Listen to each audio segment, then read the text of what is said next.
Guys, I'm building the Caddy R that VW never built, and in this video, I'm about to set them. Hello? We're fitting the craziest downpipe. It's a shame. I'm mounting all the seats, front and rear, Golf R fuel tank. We're mounting the Golf R prop shaft, but before we fit the Golf R prop shaft, I've got to fit this anti-roll bar, and to fit this, I need to do some mods. I'm gonna show you how I sorted the issue with the wheels not aligning.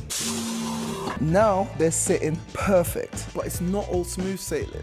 This project is pushing me to my limits. And behind the scenes, I've been busy welding in the floor, getting that all completed, and as you can see, the Caddy R is now on air.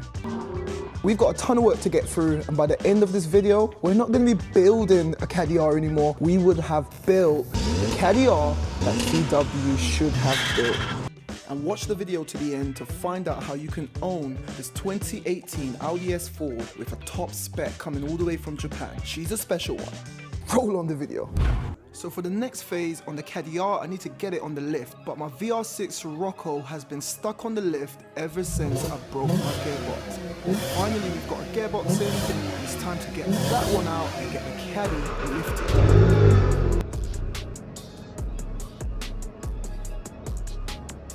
With the van outside, I'm removing the fuel tank, tidy up the interior in order to lay rust-proofing primer, and then I'll be sound deadening the entire interior. And now we've got her on the lift, I need to continue to plate up the bottom, fill all of these gaps with 2mm plating before sealing everything up. But guys, that's all the boring stuff. I want to see what this thing sounds like with a sports cat, and I need to come up with a clever way of how I'm going to fit the prop shaft. It can't go directly onto the Caddy, but I've got something in mind to sort that out. Money, Leo. Yeah, no worries. How you getting on? I like this. This is nice. Where'd you get that from?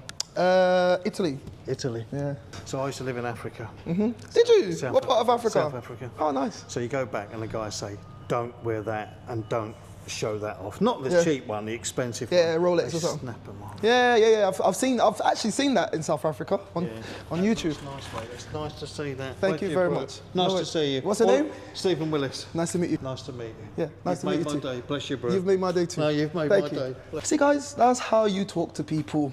Literally like clockwork. These are 3 bolts for the prop shaft that I need, but this is not the fits that I was talking about. This is the stock anti-roll bar from the Caddy, and that's an issue.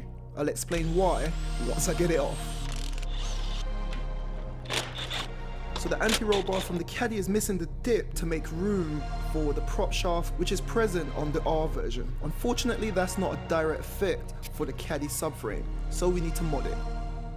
I need to get this off, I need to cut these off, and then I picked up these bad boys. These are a set of adjustable braces, which does the same job. However, I can adjust it so that it fits the Caddy subframe. Top tip. Whilst I was at it, I did a bit of shopping and I got a new alley oil pan for the EA8 engine, and I also picked up a magnetic oil plug.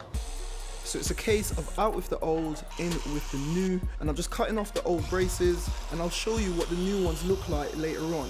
For now, I'm getting started on the oil pan as the liquid sealer needs time to cure. Here's the upgraded alley oil pan, and that looks class.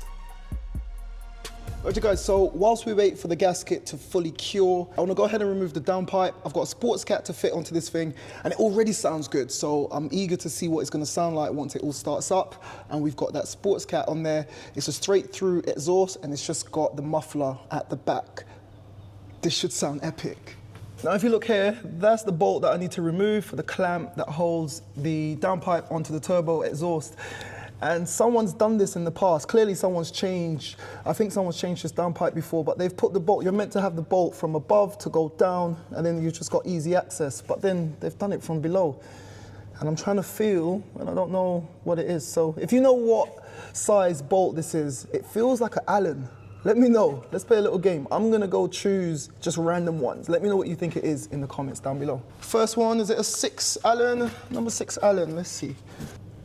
It's a 6 Allen. The experience in these fingertips. There it is, guys. If you answered in the comments and said a 6mm Allen key, then you would have been correct. Ooh.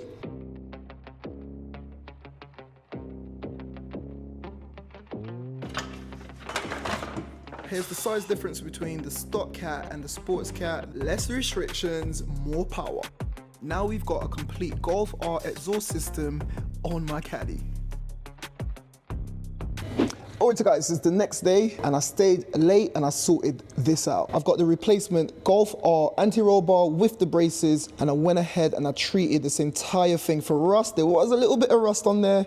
I went ahead, sanded it flat, rust-proof primer, and then I gave it a full coat of stone chip, and this thing is ready to be fitted. But before we do that, I want to start this thing up, and I waited because I want to hear it for the first time with you lot. With the sports cat on, let's start up the Caddy R.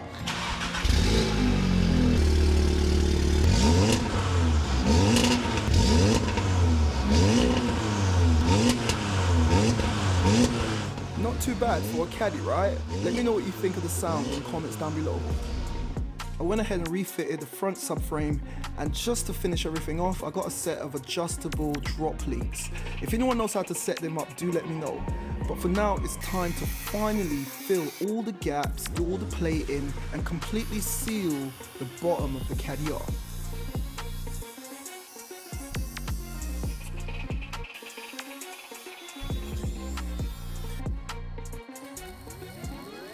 Now this section is super important. I'm trimming back the original chassis from the Caddy, and we're gonna make a box section to join up the Caddy chassis to the Golf floor chassis. Now all of that will make perfect sense once you watch this.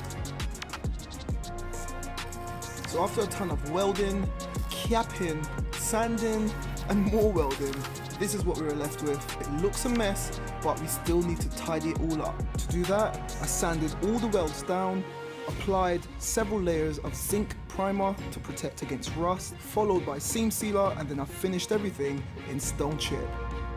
This is that box section. Both chassis have been mated, and that is going to give it the stability and rigidity to make this thing stronger than OEM. But all of my excitement was cut short because I did a test fit on the prop shaft and it was short by 3 inches. 3 inches goes a very long way, so we've got another curveball. Guys, I'm gutted about the prop shaft, but what it means is, for now, I'm just gonna have to run the van in 2-wheel drive mode until I can get that prop shaft extended. If you know a decent place at a reasonable price where I can do that, do let me know in the comments down below. I just need to extend it by about 3 inches. But I'm not gonna let that stop me for now. Now that we've got all of this situated, I need to fit the Golf R fuel tank, and I need to figure out how to connect the filler nozzle to this tank. If you know, the Caddy's filling nozzle is on the left, whereas a Golf R's filling nozzle is on the opposite side. So we're gonna have to come up with a plan for that. But for now, let's go get them on the van.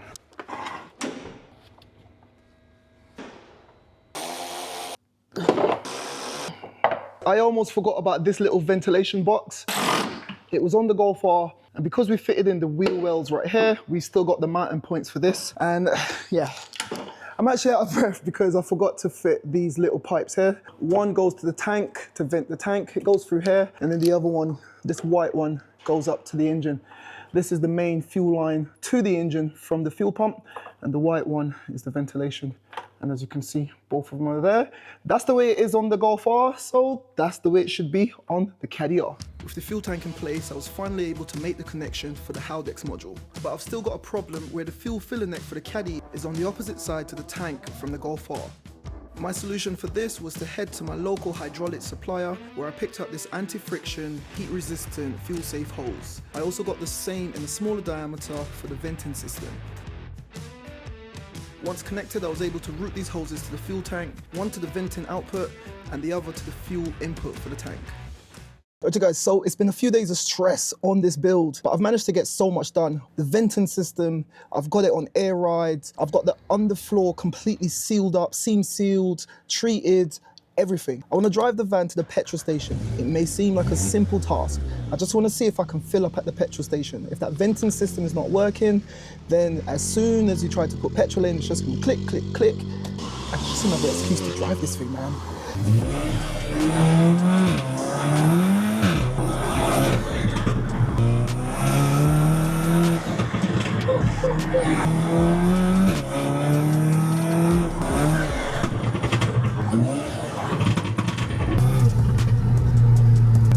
What have I made? Oh my God. So with all that ripping, I forgot that I actually need to get some petrol. I've got 0 miles left, and if this doesn't work, I'll be stuck. But we've got free flowing petrol with no clicks, so that means that the ventilation system is working. And as you can see, I've got half a tank. It's all good, so now we can get back to ripping. Woo! I think that was a massive success. This thing is ripping. It's driving straight and it sounds crazy. Speaking of driving straight, this is how I managed to sort out the issue with the rear suspension. So if you remember, the donor car where I got all the parts for this build was pretty messed up, and it even sustained some damage to the rear wheels, which bent a couple of control arms. So we swapped those out, and then we had to do some adjustments, and now we've got an even camber on both sides and both wheels are tucked. Oh my God, guys. Oh, this thing is so fast.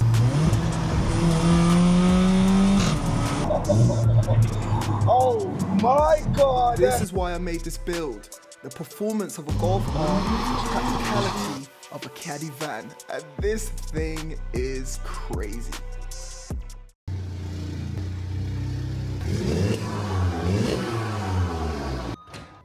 Alright guys, so I've been ripping this thing for the past few days and I've realized a few things. It's fast, it's fun to drive, however, it's spinning the front wheels and we already know why that's happening and I've got a plan for that. We've got it booked in with a company, stay tuned to see how we get on with that. I'm gonna try to get some shots for you boys. But another thing that I realized is it's so loud inside, and that's because there's nothing between myself sitting in the van and the road surface. So now it's time to move back to the interior. I've got some work to do. So I've been so focused on the exterior and the performance of this van, it's time to sort out this mess. I don't even know where to start, but I've got to get it done. The game plan here is to tear down the interior once more for the final time, and I'm refitting all the weather seals. Out comes the seats, and I'm actually in the market for some front carpets. The original carpets were the rubber versions for this Caddy and I don't want to use those. So if anyone's got a set of front carpets for a Caddy, do let me know.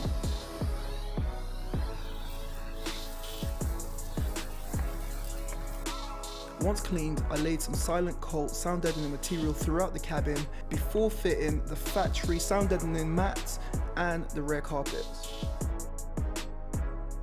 In goes the weather seals for the access panels for the fuel tank before fitting the rear seats. Later on in the build, I'll be carpeting the remaining of the rear of the cabin.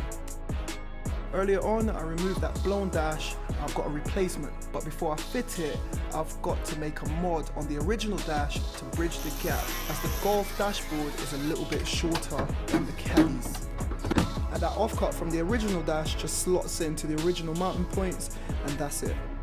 After refitting everything, this is what we're left with. There's a tiny little gap, and later on in the build, I'll have to remove the windscreen, and there's a little mod that you need to do to bridge those two, but I'm pretty happy with that. I just cleared some codes, got rid of the engine light, but I'm gonna leave the interior for now because I've got a very important meeting to attend. Let me grab the prop shaft. We're going on a bit of a trip.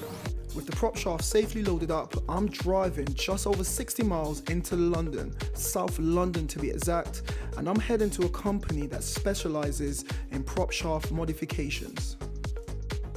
But as soon as I walked through the door with the prop shaft, this happened. Guys, this is super frustrating. I've just driven 2 hours all the way down to Bexley Heath to visit JWE prop shafts, and I called up literally 2-3 days ago, booked it all in. They asked me what car is the prop shaft from. It's a Golf Mark 7 R. There's only one type of prop shaft. I've literally just walked in and they're like, sorry mate, can't do that. We got to separate it in the middle. There's a special junction that allows the prop shaft to go in and out, and we can't get it back together. So I've wasted my time coming down here. Like, what the hell? I don't know what to do now. I don't know. And I'm pissed off. Alright guys, so it's about a week later and I'm still fuming about that wasted trip.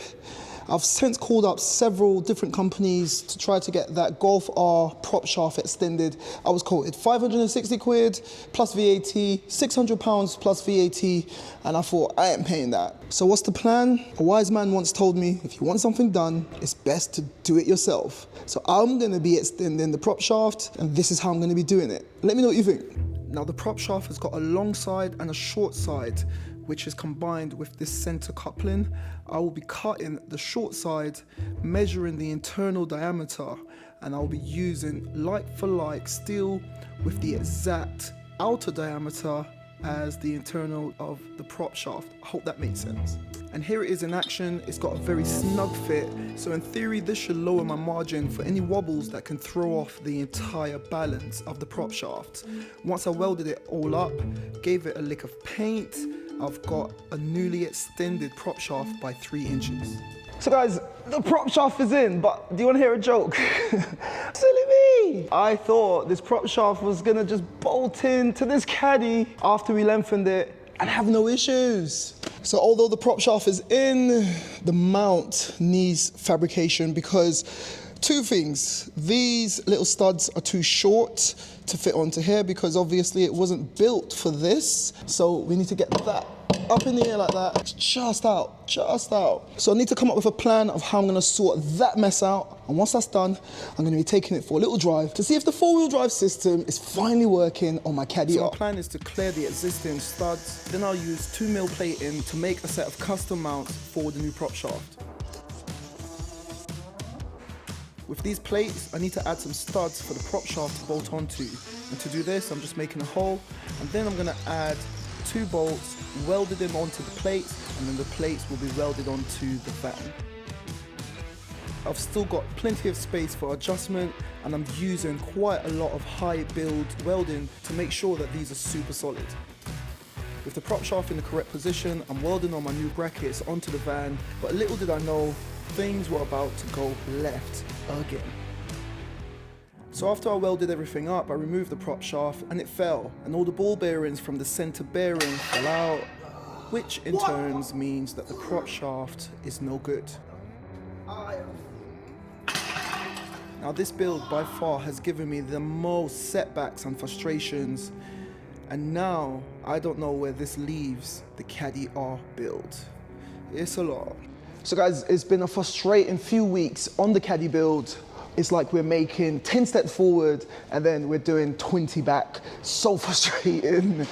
So I decided to take a break on this because it's literally doing my head in. Now I need a new prop shaft, carpets, the lot. So I'm in the market for a donor Caddy. I think that's the best thing I can do, and I'm gonna have to go custom with the prop shaft. And all of that is gonna take lots of dosh. So I'm going into fundraising mode, and some of my other builds are gonna be make weights to continue this build. So I'm giving you guys the chance to win this.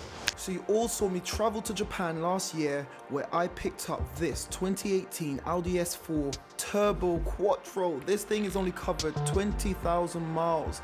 It's got an absolute top spec with heads-up display, massaging red leather seats, 360 camera, carbon fiber everywhere. It comes with full service history and it sounds amazing, producing 350 brake horsepower on stock. This thing is super immaculate and it's gonna make someone very, very happy. And you can own it for £1 by clicking the link down below.